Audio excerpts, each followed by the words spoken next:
मी अक्षदा टुंगिरे साम टी व्हीच्या माध्यमातून आज मी तुम्हाला दाखवते. मी आली आहे आदिवासी वसतिगृहात गर्ल्स हॉस्टेलमध्ये. तर मी विचारते आदिवासी पोरींच्या हॉस्टेलमधल्या काही विद्यार्थिनींना की त्यांचे नक्की प्रॉब्लेम्स काय आहेत. आमचे प्रॉब्लेम इतके आहेत की आमचे पहिले गोष्ट हे आहे की आमचे जे वसतिगृह आहेत हे भाड्याचे आहेत आणि त्याच्यात जणू काही वाटतं की असं नाही का बेडला लागून बेड आहेत वगैरे. चला तुम्हाला तसं दाखवते आमचं वसतिगृह कसं आहे ते. इथे नक्की लाईट पाणी सुविधा आहे का किंवा कसं काय आहे तुम्ही सांगू शकता का?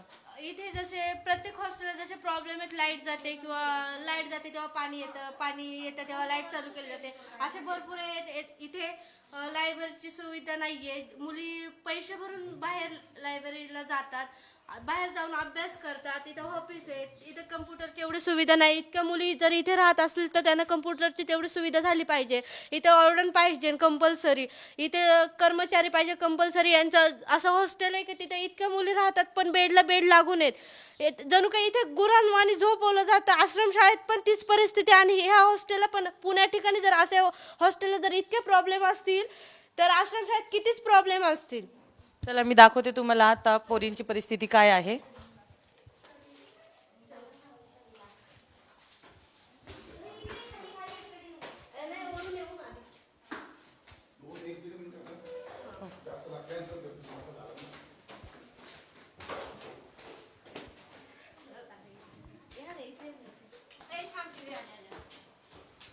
तुम्हाला दाखवते आता मी पोरी कशा प्रकारे ऍडजस्ट करून राहतात.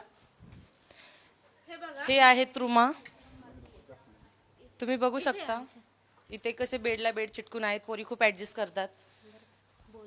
हे बघा असे बेड लावलेत आणि त्यांच्यात कपडे घालायला सुद्धा जागा नाही. मुलं कशा प्रकारे राहत असेल, दरवाजा सुद्धा नाही नीटवान. ह्या रूम मधून निघाल की ह्या रूम मध्ये निघायला लागतं. चला आता तुम्हाला मी हेच अटॅच करून दाखवते की हे प्रत्येक रूम कशात जॉईंट केलेले आहेत.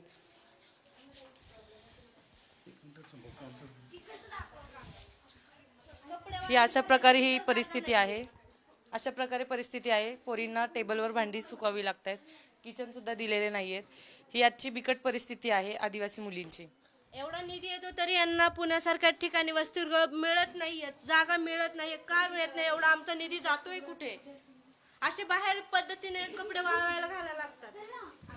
हे बघा, तुम्ही बघू शकता जसं की मुलींच्या सुरक्षितेसाठी इथे बघा हे असंच आहे. म्हणजे तुम्ही बघू शकता इथून रात्र कुणी पण येऊ शकते आणि मुलींचे रूम असे आहे. तर तुम्हीच विचार करा इथं मुली सुरक्षित आहेत का?